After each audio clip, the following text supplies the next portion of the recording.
Welcome back to another technical deep dive here in the debug zone. Today we're tackling a big question and breaking it down with insights from other users.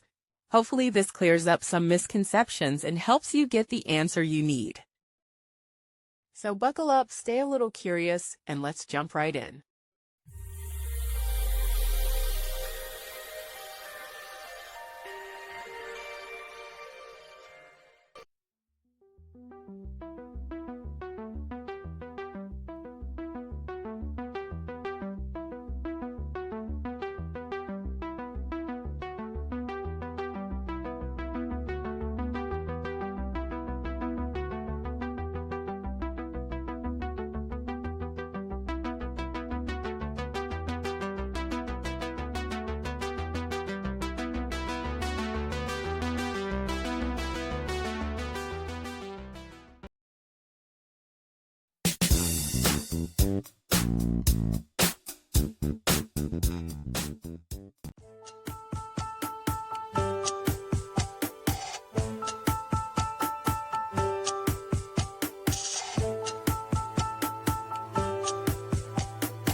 And that's a wrap.